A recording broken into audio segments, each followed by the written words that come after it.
break tradition and speak during our silent satsang.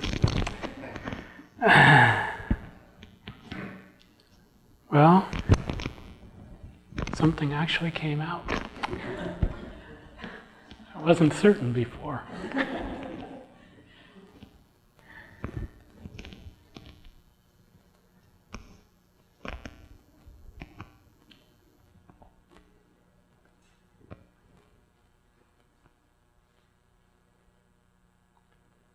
Om Babaji, Om Jesus Christ,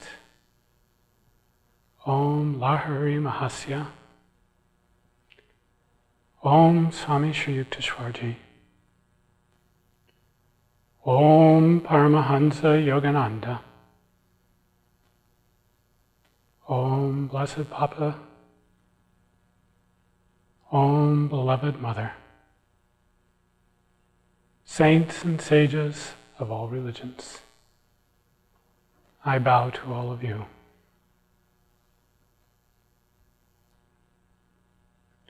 My heart goes out in gratitude for the influence of these great masters. In my life, it has been proven beyond a shadow of a doubt that death is an illusion. Death of the body is only a beginning for the spirit.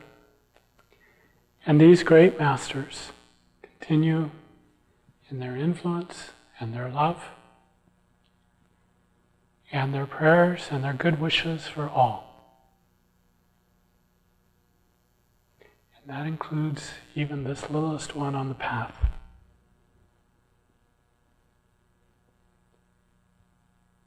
My heartfelt gratitude also goes out to all of you for all of your prayers, love, and support, without which I could not have done this.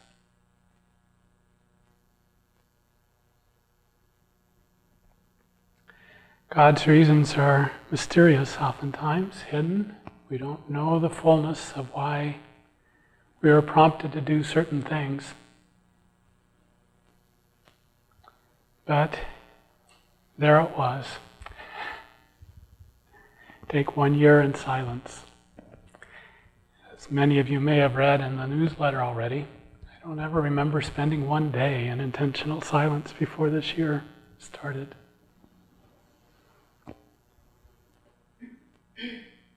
But I had no fear. I knew that if it was the will of the divine, that it would be fulfilled. And in truth, it has been.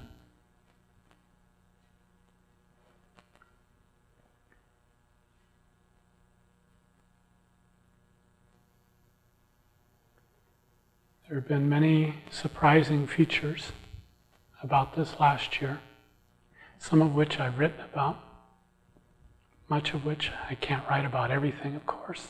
I'd spend all my time writing.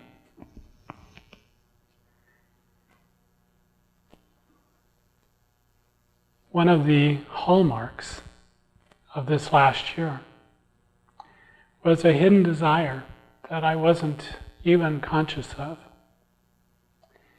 It began when Chad and I went up to what is now the Babaji Grotto. At that time it was just some woods. But I felt a strong pull, attraction. And the idea came to me, wouldn't it be wonderful to have a more secluded meditation site to be able to leave here? But we were sitting in that area and it's just filled with vibration. And I had this thought come to me quite spontaneously, that I wanted Babaji to materialize. And as I prayed to him, to my surprise somewhat, a clear inner voice came and said, no. Reminded me of the girl who was praying for 1,000 dolls for Christmas, And her father was walking by her door and heard her praying, "Oh God, I want $1,000 for Christmas." Well, Christmas Day came and she didn't get $1,000. So her father, after all the presents were opened, he says, "Well, I guess God didn't answer your prayer." She said, "Yes, he did." He said, "No."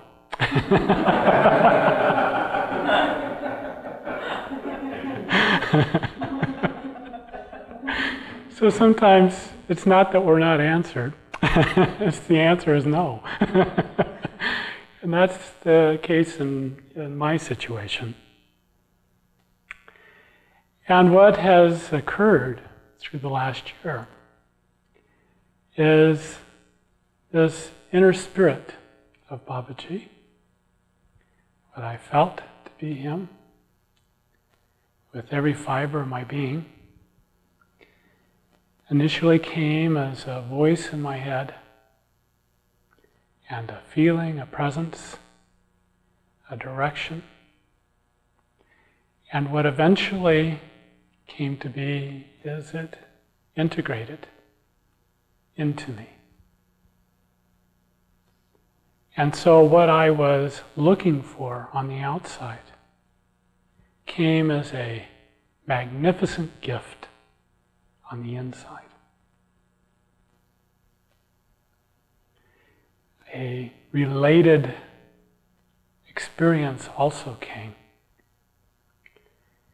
in which I was thinking about Papa's universal vision. The world is God. Everything is of that omniscient, omnipresent, omnipotent force and intelligence.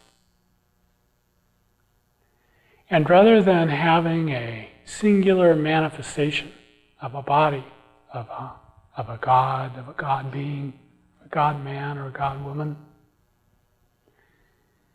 that this entire universe is the body of God.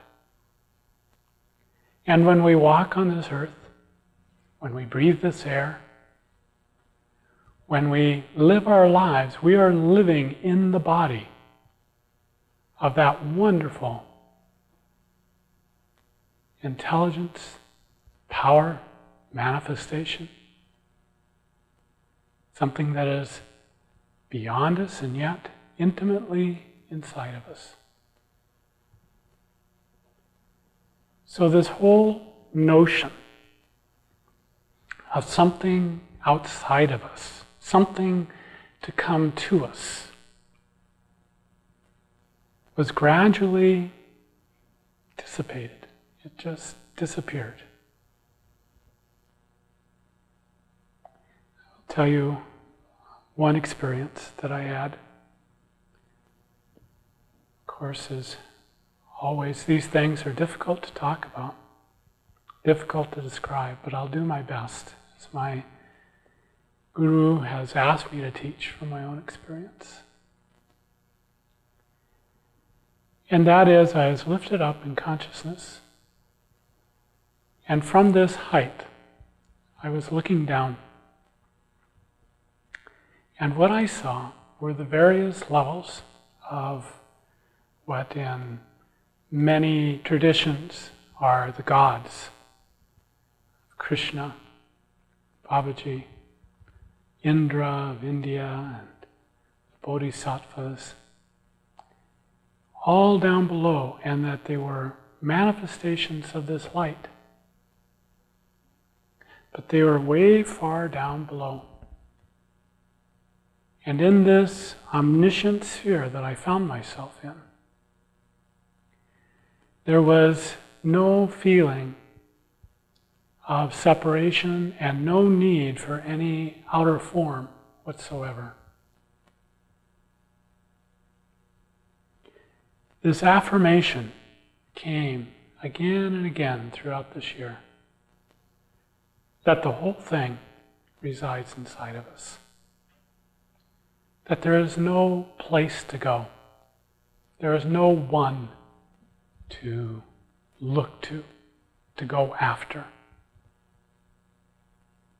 That the whole thing resides right within us.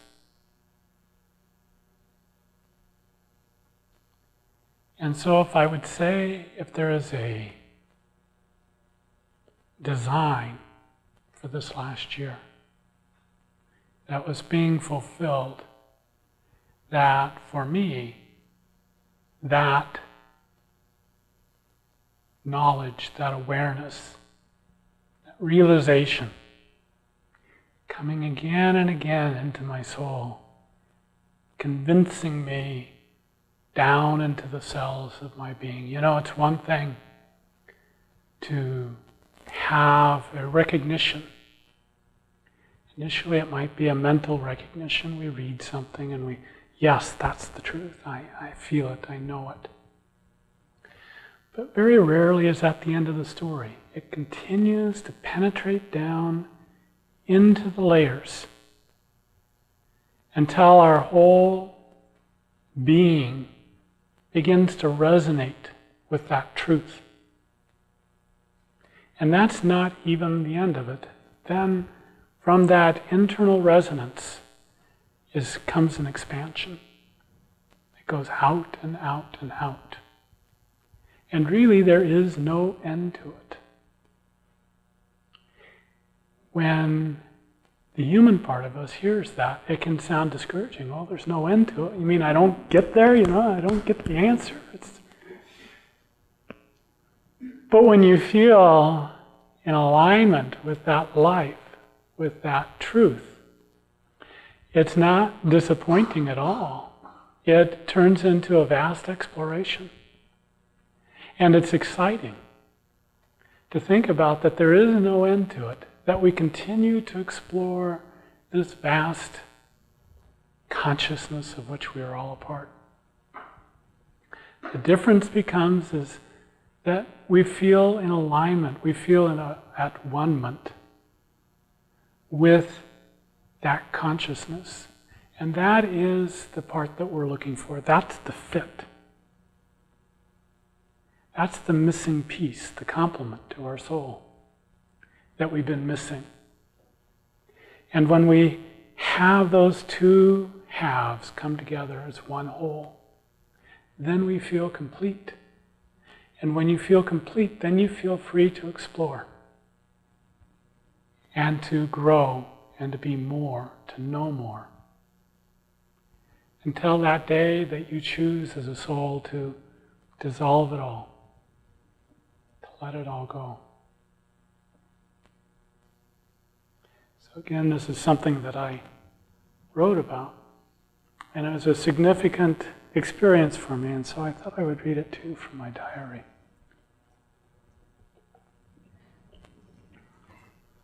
Can you hear me all right? The peanut section back there. This is August 2nd, 2001, not long ago.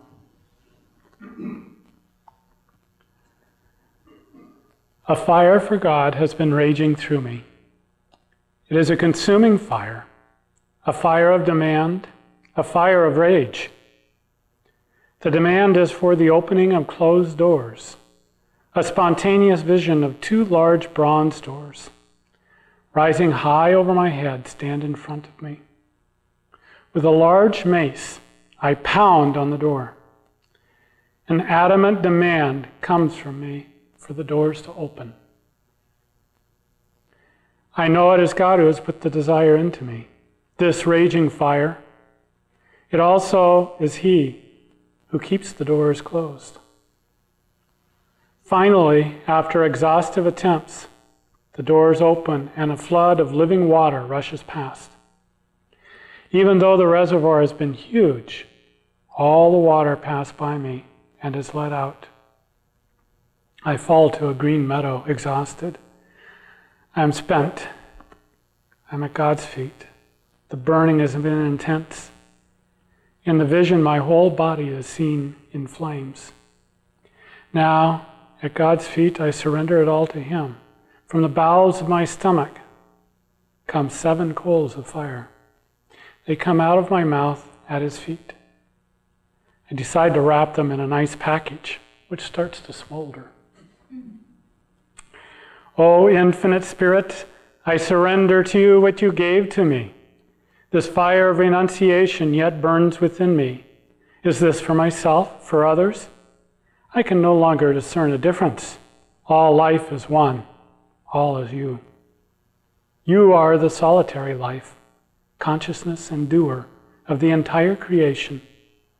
Do with me as you will, for any purpose you desire. All is you, all is you. August 2nd continued.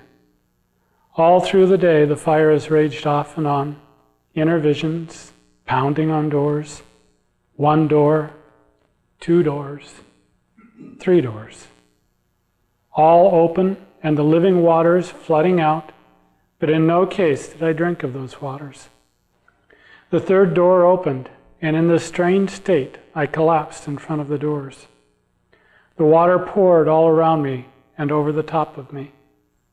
I had not the strength to move, not in the body of my vision, neither in my physical body.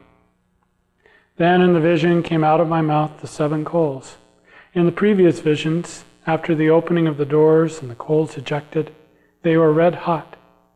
This 3rd time, however, the coals were smoldering, seemingly burnt out. With this, I seemed to have no life energy left, none at all. I was ready to die, to leave this body. I reflected on all those I love and surrendered them to God. I thought of the work. I thought, this has not been my work from the beginning. It is God's and Guru's. And it felt good to leave it. And if God wants me to leave it now, that is His will. His will be done. I felt this body a burden, and it felt good to leave it behind. I thought of those who would feel pain at my passing. I gave that to God, but that was one tug for me. But I reasoned all will leave their bodies someday. Today is as good as any to leave. It truly felt I was on the verge of leaving my body now. Life in the body felt a dream. Life beyond the body felt a dream. The only thing that felt real was God, that felt the same with or without a body. I saw my blessed divine Guru and bowed at her feet. My physical body had no life. I had irregular breathing and felt my heart could stop any moment. I felt the pathways of subtle nerves in my head, the ajna, and the point in the center of the head that I would need to snap to consciously leave the body. I waited.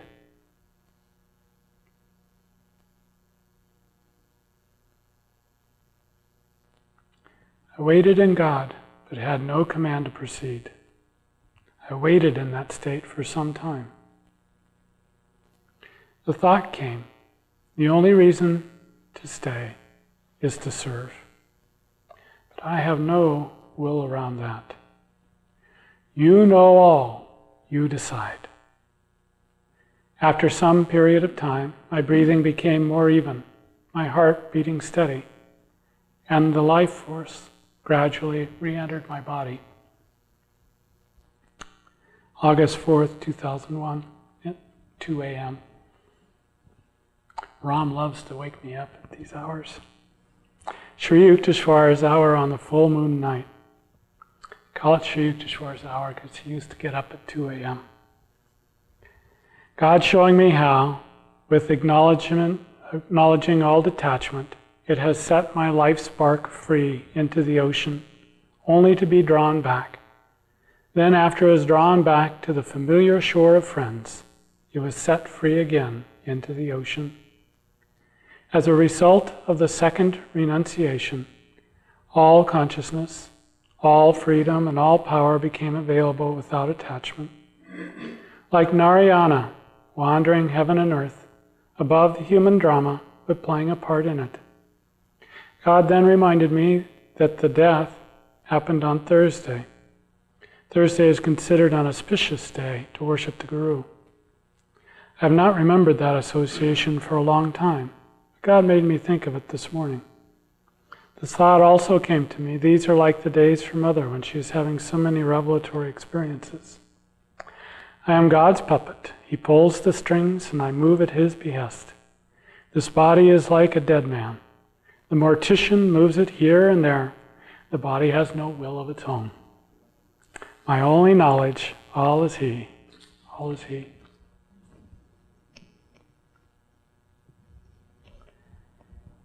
After writing some of these things and going through these experiences, I felt that the purpose, whatever that has been in totality, I don't know, but it was completed of being here. I felt done.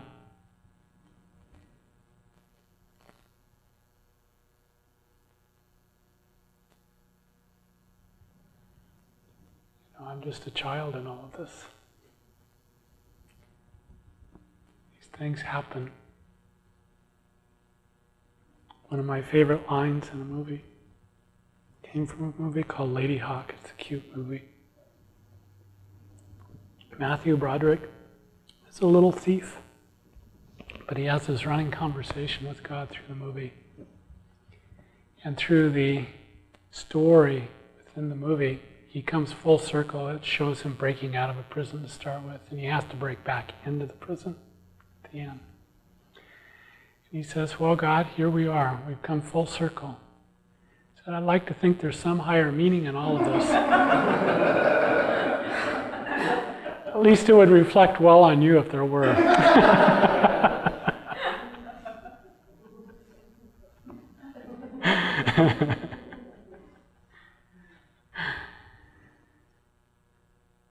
So we look for the higher meanings, and certainly they're there.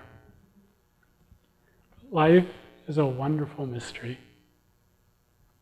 And when we lose our fear, then we are free to love, and we are free to explore, and we are free in our lives, in our spirit, in our minds, in our hearts. And this is the freedom that we're all searching for. So just let go of your fear.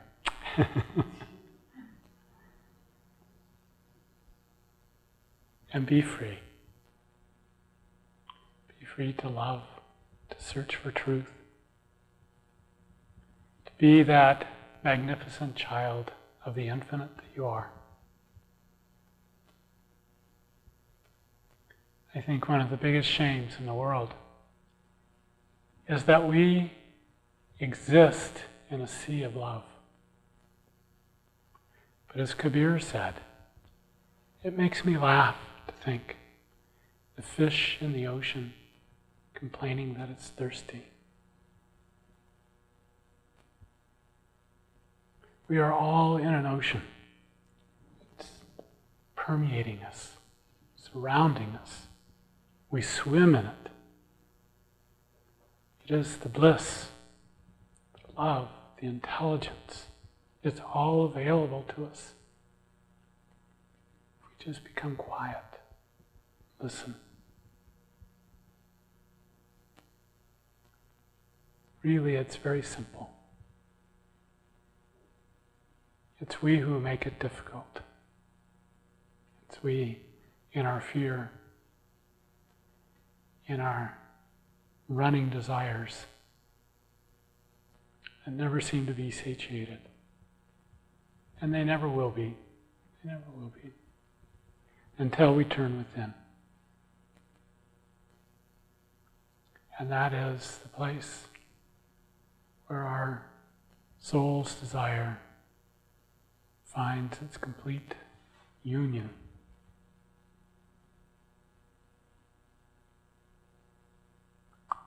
So my urging to you with my first words, my middle words, and my last words is to seek that out.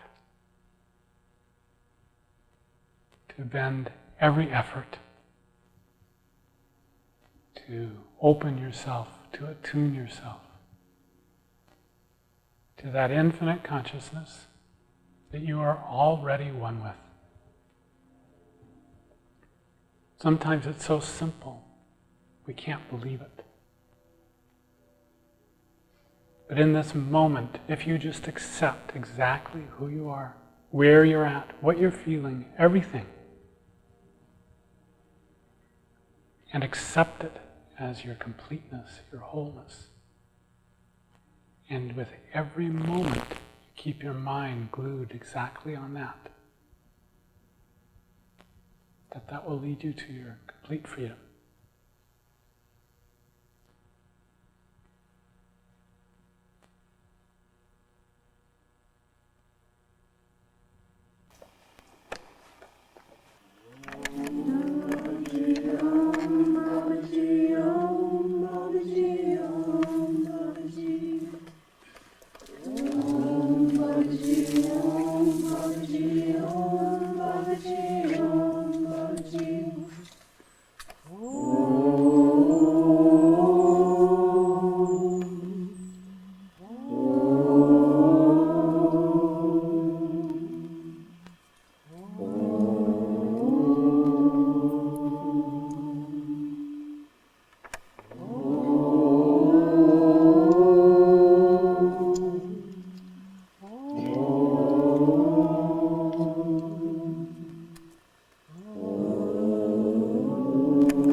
This Babaji was when I was down in Encinitas, and there's a little store there called Recounts. It's run by a very sweet Indian woman who's there. And I saw it in the window, and I'd been to the store a couple of times when I'd been down there. So I had it in mind, so when Larry was taking Swami Vishwananda around, he picked it up there. Took the little doggy out of the window, brought it home.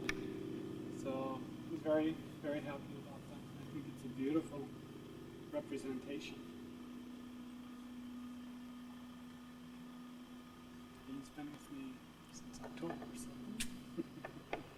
And we've been thrilled to have David with us for the year. He's been an exceptional teacher in silence to everybody who's come. I've had many people comment and ask me, who is in that cabin? I said, all I have to do is walk by that cabin up there, and I get an incredible sense of peace. Mm-hmm. And, you know, so it's been a big blessing for all of us to have David with us. And I'm sorry he's been gone somewhat from you for this year. And I'm really pleased that you had this opportunity to come down on some, Saturdays once a month to spend time with him. Babaji, Babaji,